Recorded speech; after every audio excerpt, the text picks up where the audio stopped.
The Economist has introduced a new figure into UK political life. They've labelled them Ms. Heaves. Now, you can see here this fairly scary picture, an amalgam of Rachel Reeves and Jeremy Hunt. And then you have a headline, Meet Ms. Heaves, the face of Britain's new political consensus. They say how Labour and Conservatives ended up agreeing on almost everything. And in this piece, they write this. In 1954, The Economist introduced readers to Mr. Butskill. This portmanteau of the Conservative Chancellor Rab Butler and his Labour predecessor Hugh Gaitskell was a personification of the post-war economic consensus that shaped Britain from the 1940s to the 1970s. Each party accepted the broad parameters of a generous welfare state, Keynesianism and full employment, until Margaret Thatcher emerged. Butskillism may be long dead, but another consensus is forming in British politics. On Brexit, the defining schism of British politics for the past 7 years, each of the two main parties is committed to honing the edges of the arrangement rather than forging one anew. From immigration to foreign policy to the future of the Union, there is little to choose between the parties. When it comes to the size of the state and the shape of the economy, neither Jeremy Hunt, the Tory Chancellor, nor Rachel Reeves, the Labour Shadow Chancellor, veer too far from each other's vision. Mr. Butskill has been succeeded by a new figure, Ms. Heaves.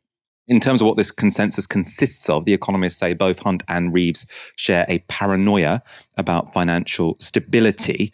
And they write this. Liz Truss, the shortest-lived Prime Minister ever, provided a terrifying example of how bad things can get and how quickly after her budget was unveiled last autumn. Sterling plunged, gilt yields spiked and pension funds were almost impaled. Ms. Truss lost her job. Her growth at all cost philosophy will not soon be repeated. Now fiscal orthodoxy rules supreme. And this is probably the most worrying part, boosting growth or stopping climate change come a distant second, fiscal prudence in Ms. Heaves' world. And they go on to declare this, what look like differences in policy are often mere differences in tone. Butler said both he and Gaitskell spoke the language of Keynesianism, but we spoke it with different accents and with different emphasis.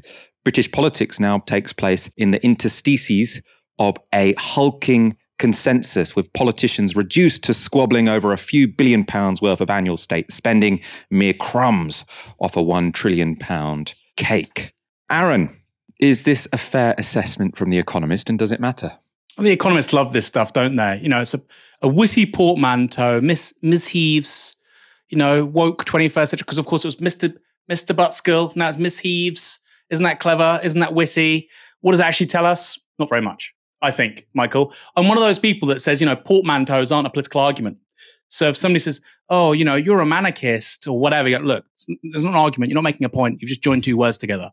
So this isn't an analysis. You've just joined two people's names together.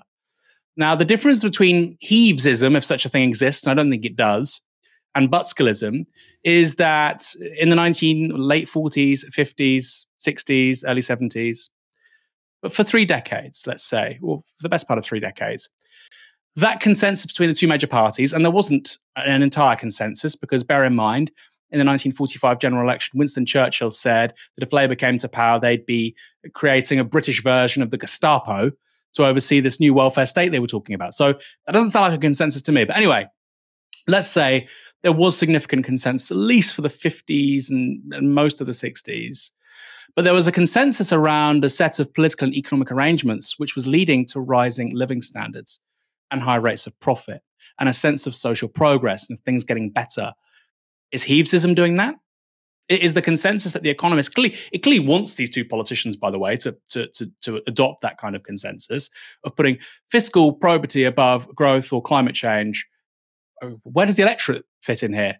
Butskillism was popular, and it was a thing. It was a sociological phenomenon, a political phenomenon, because it was working for ordinary men and women, ordinary people out there, right? It wasn't just, oh, the political class has decided to do this.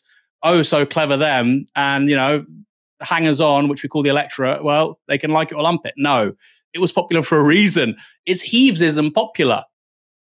Well, I'll let our audience make their own minds up. I would submit it isn't, and it's not going to be. And I do find it extraordinary where you have The Economist saying, we now have a consensus for the first time around, wait for it, fiscal consolidation, around probity, around, let's be honest, austerity.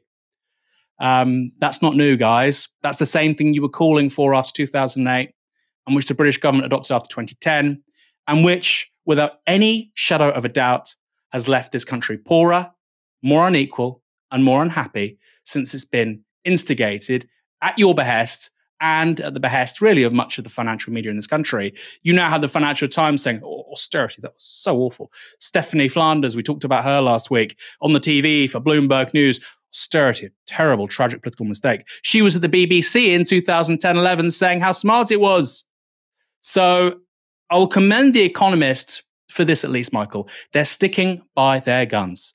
They are neoliberal fanatics, and that won't change even when austerity's been found out. They're basically calling for it to continue by any means necessary with two-party consensus. So on the one hand, I don't think it does tell us very much in terms of the realities of British politics. And on the other, the idea that this is anything new or innovative is clearly ridiculous. In the 21st century, we need a politics which solves people's problems. The housing crisis, low growth, regional inequality. Where do these people think Brexit came from in the first place? Or Corbynism? Or Johnson? Or the call for Scottish independence? It's because our political structures as they exist are failing to solve basic problems. Jobs, growth, rising living standards, decent communities. Walk down a high street. By the way, the people that write these op-eds in The Economist, they don't do that very much if it's not in London or Manchester. Go to a small English town, walk through the high street, tell me that we have this wonderful consensus around, fiscal probity and Shut up.